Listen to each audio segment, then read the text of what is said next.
नमस्कार साथियों। Assistant professor GK paper third में आपके 20 प्रश्न करंट अफेयर्स के आएंगे। कम से कम, ज्यादा आ सकते हैं, इससे कम नहीं होंगे। तो इन 20 प्रश्नों में कुछ ऐसे प्रश्न हैं जो 99% संभावित है।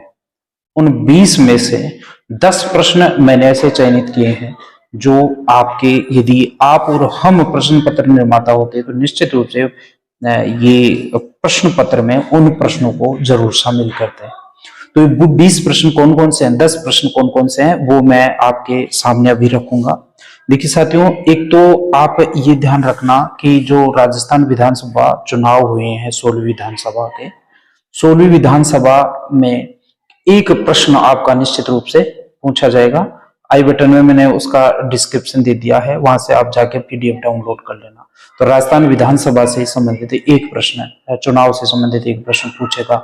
हो सकता है मत प्रतिशत पूछ ले, या हो सकता है सबसे ज्यादा मत अंतर वाला जो है विधायक है, सबसे कम मतों से कौन जीता, सबसे बुजुर्ग विधायक कौन सा है, महिलाओं की संख्या पूछ सकता है, या इसका जो चुनाव से संबंधित कोई अभियान है वो पूछ सकता है। तो पहला प्रश्न तो ये है। दूसरा प्रश्न जो है वो इस परीक्षा में पूछे जाने की पूरी संभावना है, जो राजस्थान प्रीमियर लीग का जो पहला मैच हुआ है जोधपुर में, उससे संबंधित। आरपीएल का ब्रांड एम्बेसडर पूछ सकता है, उसका अध्यक्ष सचिव पूछ सकता है, या आरपीएल 1.0 का जो मैच हुआ है अभी जोधपुर में, और फाइनल मैच आपका एसएमएस स्टेडियम जयपुर में हुआ था, उससे संबंधित भी प्रश्न पूछ सकता है। कौन सी टीम विजेता रही, कौन सी उप विजेता रही, कितनी टीमों ने भाग लिया, ये सारे इसके संभावित प्रश्न बनते हैं। तो इनको आप अच्छे से ध्यान रखना। तीसरा प्रश्न जो प्रश्न पत्र में छपेगा, आप ध्यान रखना, माध्यम मत पूछो, आप सिर्फ ध्यान रखना। तो तीसरा जो प्रश्न पूछा जा सकता है वो राजस्थान में निर्यात की स्थिति से पूछ सकता है। निर्यात का भी जो ब्रांड एम्बेसडर बनाया है, निर्यात से संबंधित एक एप्लीकेशन लॉन्च राजस्थान सरकार ने किया है, उससे संबंधित प्रश्न पूछ सकता है। राजस्थान में क्या पिछली बार कितना निर्यात हुआ था, जो मैंने आपको बताया था 72,000 करोड़ रुपए। तो ये सारा राजस्थान में निर्यात की स्थिति से संबंधित भी एक प्रश्न निश्चित रूप से पूछे जाने की संभावना है। योजनाओं पे कम फोकस रहेगा जहां तक मैं समझता हूं, क्योंकि पिछली सरकार के जो भी काम है उनपे कोई विवाद की स्थिति से बचने के लिए आयोग जो है इस प्रकार के प्रश्नों को स्किप करना चाहेगा, मुझे ऐसे लगता है। इसके अलावा प्रति व्यक्ति आय का एक प्रश्न निश्चित रूप से पूछेगा। प्रति व्यक्ति आय से क्या संबंधित 4-5 फैक्ट बनते हैं। एक तो स्थिर कीमतों पर राजस्थान में प्रति व्यक्ति आय, एक प्रचलित कीमतों पर, एक राष्ट्र की तुलना में, अखिल भारतीय स्तर की तुलना में प्रति व्यक्ति आय में प्रतिशत वृद्धि या प्रतिशत कमी। एक आप ये भी ध्यान रखना है, राजस्थान में अभी हाल ही में आरबीआई ने, रिजर्व बैंक ऑफ इंडिया ने सभी स्टेट्स की प्रति व्यक्ति आय अलग से निकाली है।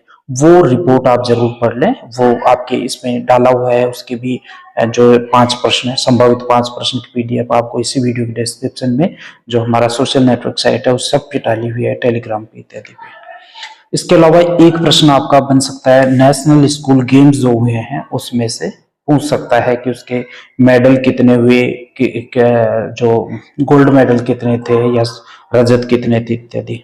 तो नेशनल स्कूल गेम से संबंधित भी एक प्रश्न आप अच्छे से ध्यान रख लेना। एक जो अति महत्वपूर्ण प्रश्न मुझे लगा वो है आपका जो चंबल रिवर फ्रंट है साथियों। चंबल रिवर फ्रंट से संबंधित एक प्रश्न निश्चित रूप से परीक्षा में पूछा जाएगा।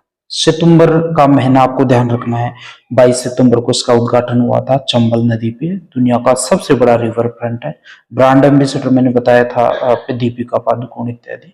22 घाटों के बारे में कहीं भी कुछ भी पूछा जा सकता है। इसमें जो सबसे दुनिया की सबसे बड़ी घंटी बनाई है उसका वास्तुकार पूछ सकता है, क्योंकि उसकी अभी मृत्यु हुई है। तो ये बहुत ही ज्यादा इंपॉर्टेंट प्रश्न बनते हैं, लगातार सुर्खियों में रहे हैं, तो निश्चित रूप से प्रश्न पूछा जाएगा।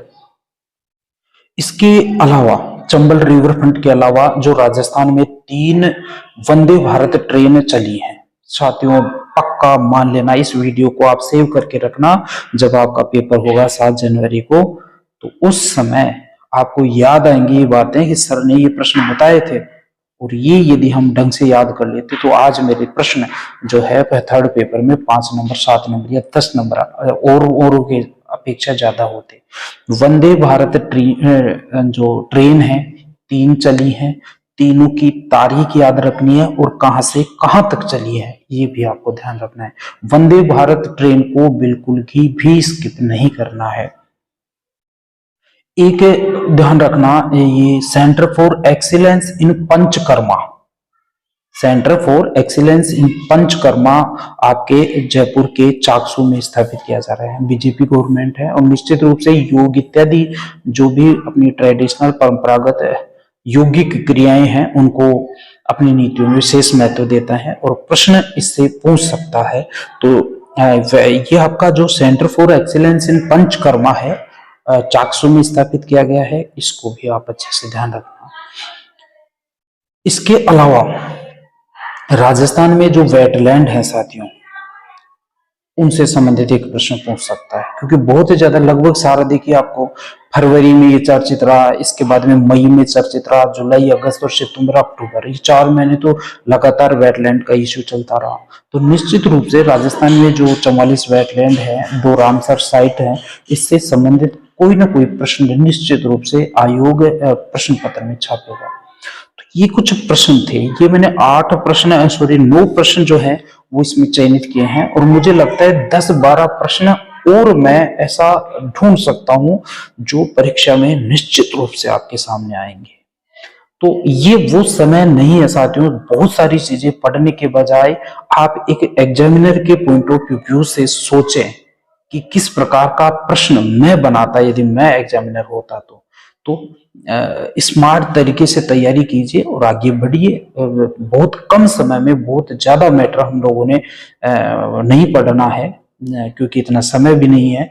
तो स्मार्ट तरीके से आप बहुत कम लेकिन सेलेक्टिव चीजें पढ़ेंगे तो निश्चित रूप से और जो अभ्यर्थी हैं उससे ज्यादा अच्छा परफॉर्मेंस आप कर पाएंगे, ये मुझे उम्मीद है। यदि आपको ये जो भी कंटेंट है थर्ड पेपर से संबंधित, ये यदि आपको पीडीएफ फॉर्मेट में सेलेक्टिव मैटर चाहिए, इस वीडियो को डिस्क्रिप्शन में जाइए, हमारा जो भी सोशल नेटवर्क साइट्स हैं उनके लिंक आपको वहां पे मिल जाएंगे, वहां जाके आप उसको डाउनलोड कर सकते हैं। धन्यवाद।